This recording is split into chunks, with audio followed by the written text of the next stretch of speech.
Hey everybody, and welcome to Leia's Lair. Here's our review of the Star Wars Obi-Wan Kenobi series, Part 6. We hope you enjoy. Alrighty, so this episode is pretty cool. It has two overarching plots that we get to follow. The first being Obi-Wan and Vader, and then of course, Reva on Tatooine. Yeah, so episode actually starts off with Reva on Tatooine looking for Owen. You know, she had, in the last episode she had that hologram, so we know that this is where she was going to end up. You know, she's already drawn the conclusion of Owen, so she's looking, where's Owen? Where's Owen? Well, she met him in episode 1, right? Yeah, and Owen gets tipped off, and so they get busy trying to prepare for that fight. Yeah, I kind of figured it was going to go that way too, because there's no chance they're going to take on Reva by themselves with just a couple blasters, you know. To be honest, I kind of thought they would hide or run or something, but Beru's like, nah, this is our home. We ain't leaving. Yeah, and then at the same time we also have the, because it keeps going back and forth between these two plots, we get Vader hot on Obi's trail. Yeah. I got kind of Last Jedi vibes a bit when they're just chasing but also kind of Empire Strikes Back vibes. Totally. So of course Obi's like, yeah, I'm gonna leave. I'm gonna go off and draw Vader away. Ugh, he's such a good guy.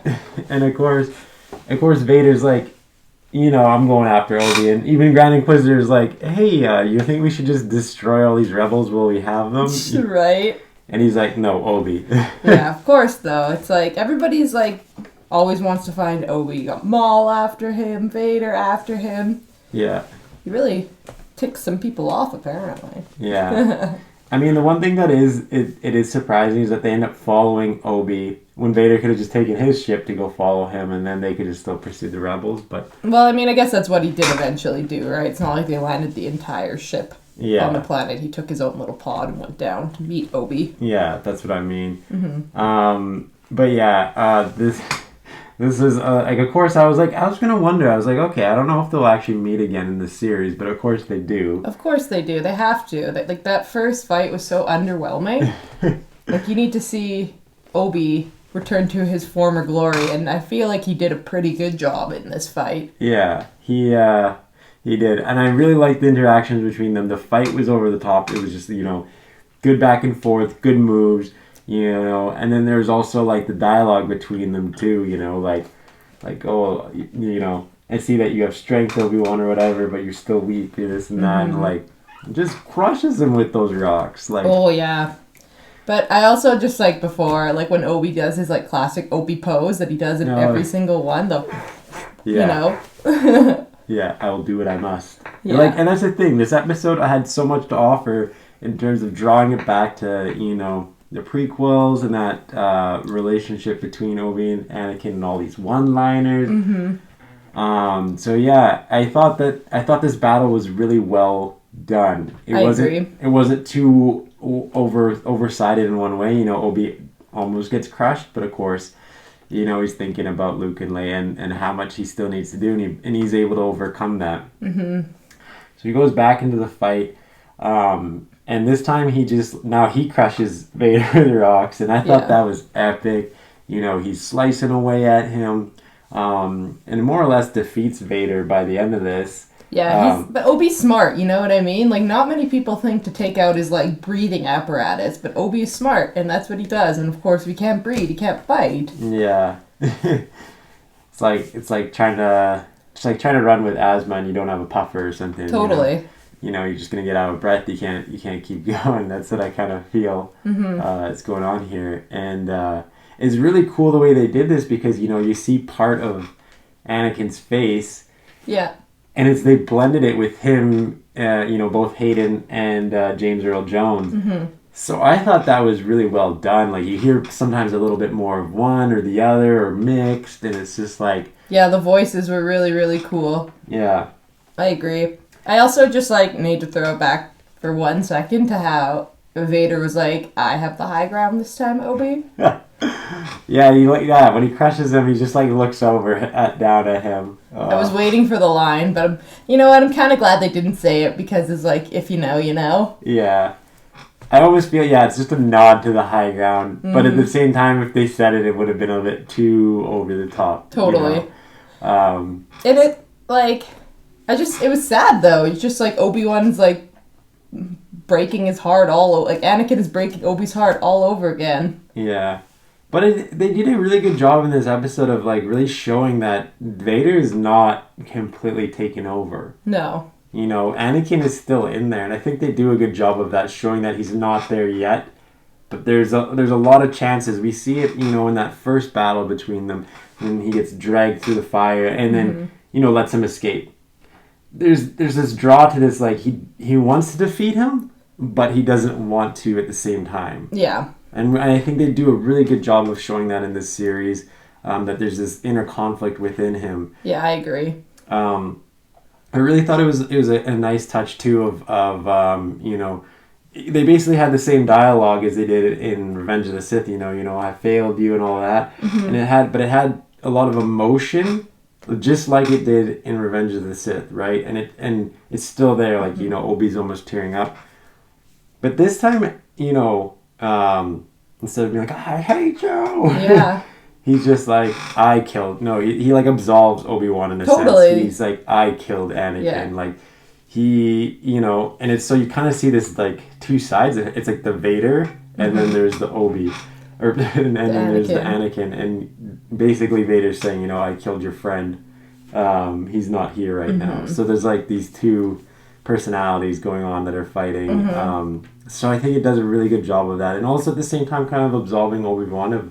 You know, of what he has deemed his past failures. I think that helps him to get to where, you know, the character is in A New Hope. Well, it also just gives him, like, some closure, right? Which is what he needs. He feels so much, like, guilt over what happened with Anakin, and with Anakin basically absolving him of any fault. It helps Obi-Wan get the closure that he needs. Yeah, I think that they do a good job with that. I think that he has found closure by the end of this episode. But yeah, we going into that battle with Reva and Owen and of course we see how he damages his leg, right? Like, right. I know. As soon as that happened, I was like, oh, this is how he gets his limp. Yeah. This makes so much sense. So I like how they're doing a lot of that stuff. They show how these things come up and draw these lines. So I think they did a really good job with that.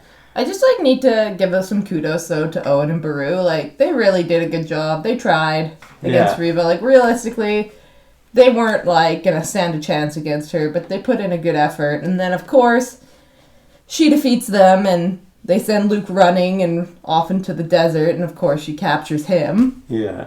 But she just sees a reflection of herself. She sees what she's gonna become if she kills this little kid, just like how during Order 66 Anakin did it. So yeah, she almost has this, like, redemption moment where it's like, do I do it or do I not do it? And of course we all know that episode 4 exists, so she obviously doesn't do it. Yeah. And it kind of just completes her, like, redemption. Yeah. And it's, I don't know, it's like the entire time we see her character, we're also like, we also kind of know that she's not super evil, right? Like, I feel like all the other, you know, Inquisitors have these almost like Sithy eyes, right? And she doesn't. And I think they do that for a reason, is that she's not completely far gone. Like, and I think that she's trying to overcompensate. You know, she has all this hatred toward Vader, but not necessarily an evil character. No. I think that's the way that it's portrayed, is like she's trying so hard to be that character, but deep down she's not, and we see that how, you know, she's redeemed in the end of this, is she can't go through with it. Yeah. You know, she's allowed Luke to live, you know, and Obi gives her some words of advice and comforts her in that sense. So I think that it's a good close to her character for this series. I thought it was going to end differently. I actually thought it would have ended with her dying in some sense. And I was like, and then the way that battle went, I was like, maybe Aunt Beru and Uncle Owen end up doing the job, or maybe Luke or something. But yeah. But that's okay. I think it was a good fit for how things ended. Well, she meets Obi at the end, and he's basically like, now we're both free. So it'll be interesting to see if she ever reemerges, in the galaxy at some point. Yeah, like maybe she's gonna be in like Andor or something. You know what I mean? Like it could be, she could be helping the rebellion at this point now. But yeah, in terms of like the ending, I thought they did a nice job of wrapping everything up. They also included that cool Darth Sidious cameo on Fortress Vader when he's talking to him, and it's the same thing. He's like, "Oh, we're gonna find Obi-Wan," and Darth Sidious is kind of like, "Wow, why are you so obsessed with him?" Like, we got other priorities. Yeah, he's like, "We're trying to build this big space station." So he's like, he's checking Vader with that, and I think it shows Vader's trying to be like, "Oh yeah, you're right," and like, I'll leave him be. And then that's how we know that like they stay apart for so long, right? Or at least so we assume. Yeah. I also thought it was nice that Obi-Wan comes back and sees Leia and returns Lola and that. And I really think they also set this up well for episode 4 too. How he's like, like, if you ever need me, you have to, like, find me secretly. No one can know because it'll put us both in danger. I'll probably be an old man. Ha ha ha. Yeah, if you ever need help from an old man. So, yeah, I thought that was really neat. And it kind of gives that grounding for how Leia is going to become her character, too. So I think they do a lot of good... Her and her little outfit. They do a lot of good drawing of lines between all these characters and who they're going to be in A New Hope. Same with Obi's character. We see him, he's packing up, leaving. He wants to go make his new hut that we see in A New Hope. Oh, and then he finally gets to meet Luke. Yeah. And, we get the best Obi line that could possibly exist. Hello there. Yeah. I love that way too much. Yeah. That definitely gave me chills hearing that because it was like... It was just like the perfect moment to do that. I know. And it wasn't cheesy. It was just like a nice nod. Right. So it was like the perfect amount. So I thought that was cool. He finally got to give him his toy.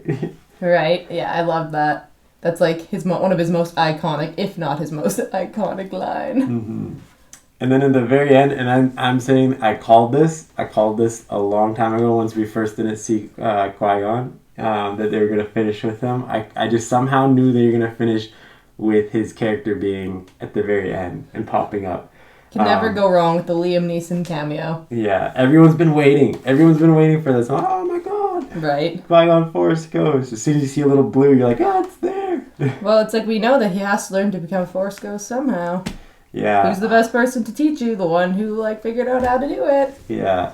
And of course, he's just the classic Qui-Gon, took you long enough. Right. I love it. It's antagonizing him. Yeah.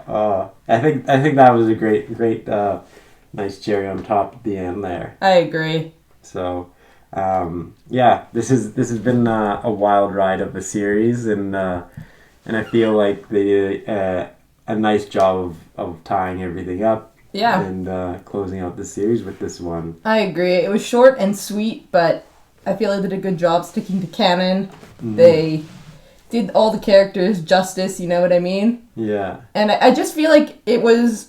And I feel like maybe you thought differently, but when the series started out, I really thought it was going to focus more about, Obi on Tatooine with Luke.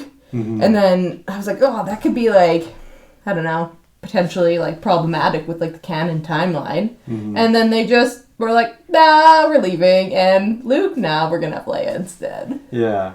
Well, I think originally that's how they written the series was with Luke, and then they said it was too much like Mando or something like that. So then they just ended up making it with Leia instead and going in a different way. Even though it's kind of similar, because it's still like a Mando situation. You got the older guy, and then the young child that they're kind of looking after, but not as much in this in that sense. Obviously Leia's a bit more capable in some senses and thinking for herself in a lot of this. So she's not too much reliant on Obi-Wan. And even in some cases, he's relying on her, right? Yeah. But yeah, I'm interested to see if they're going to bring back another season. Yeah, it's hard to say whether or not they will. Yeah, at this point it hasn't been announced, but there's been a lot of talk, a lot of buzz about it. You know, all the actors would love to return. You know, there's been interviews that are saying, you know, that they're talking about this behind the scenes. So I think they got to figure out if they can, or if there's a story there that they can tell that would be worth coming back to. I don't think it's the last we'll see of these actors playing these characters. Definitely not. I have a hunch that, you know, in some way, shape, or form that, you know, these characters will return, you know, whether it's in Ahsoka or even brief cameos, maybe in like Andor or something like that. I feel like we're not done with these actors playing these characters, and I hope another Obi-Wan season comes because I thoroughly enjoyed it. You know, all things considered, all the episodes, I think they did a good job, and I'd love it if they had a second one. Me too. Okay, so in terms of a rating, I'm going to give this episode a 9 out of 10. I really, really liked it. The Vader versus Obi-Wan was an epic, epic battle, and it was something that we've all kind of been waiting for, and I thought they did a really, really good job with it without, you know, making it over dramatic or like too flashy. I just thought that everything about it was really well done, and it was really great to see Obi back into some of his former glory. I mean, we've seen him as this like broken man this entire series, and at the end he just comes back and you can see how he was once such a great Jedi. And I thought that the episode really wrapped up all the plots well, and of course the hello there at the end just killed me a little bit. And yeah, overall I really enjoyed the series. I enjoyed this episode, so 9 out of 10. Nice. Yeah, I'm gonna give this one a 9.5 out of 10. For a lot of the same reasons. The Obi Vader fight was just over the top.